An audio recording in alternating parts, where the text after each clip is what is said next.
Directo desde Los Ángeles, estamos aquí en la alfombra azul para la premiere de la segunda película de Knives Out, una producción de Netflix que va primero a los cines y después en la plataforma digital.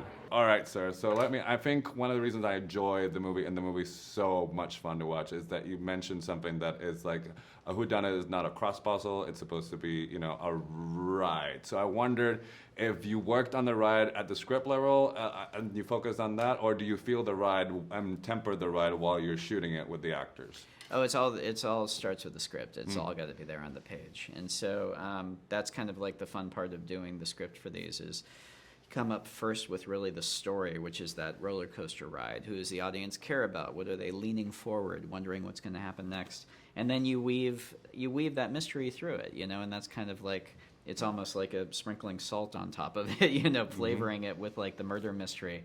But first and foremost, that it has to be a thrill ride for the audience. It's so much fun, this one. So let me ask you this. When did you know that taking your love of Agatha Christie, you were going to pair the whodunit with the sort of screwball comedy quality that this one has? And you get to really, really explore that tone with the whodunit, which is a tricky thing unto itself. Yeah, I mean, that really came kind of organically out of the things and the people that this one is about. Once I started writing about a tech billionaire, once I basically put a tech billionaire at the center of it, I don't know, you can pick up any, just read the news today, and it feels like this stuff that is happening in real life is bigger and goofier than anything we do in this movie, And so once there was a personality that was that huge at the center of this, all the other characters kind of had to come up to that level, and the tone of the movie kind of had to come up to that level too.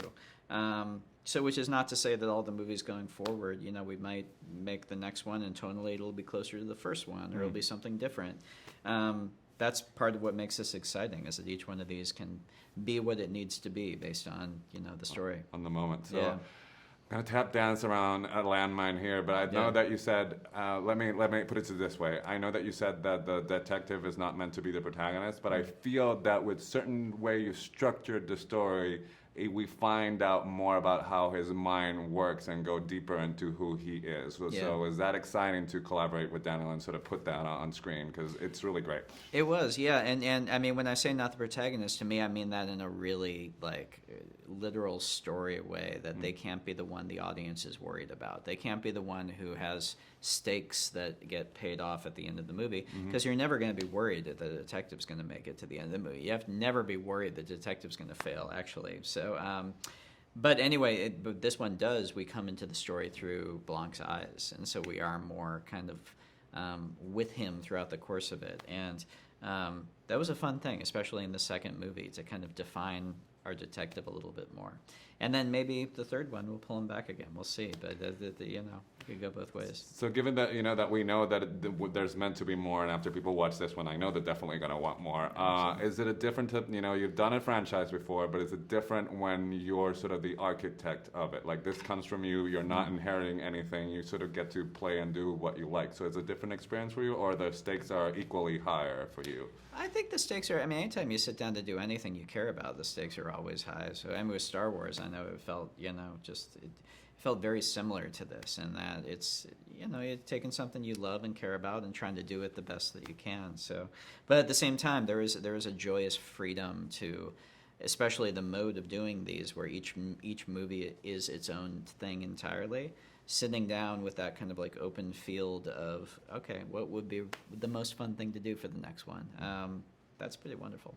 So you've been told this before, so it's not like I'm discovering America. You're a fantastic filmmaker, and there's I think there's going to be discussion about tour and all this sort of thing. But are you worried that every time an actor talks about you, that the thing that's going to become the signature is the Rian Johnson giggle? Because that's been talked about every time you do press. So I wonder if the Rian Johnson giggle is going to be your thing. I hope it doesn't become my thing. That would sound very annoying. But I feel like when I'm on set, huge part of my job is to be an audience for the actors, and they're throwing their hearts out on the stage with everything that they're doing, and they're doing. And also, you've got Catherine Hahn doing stuff around the camera.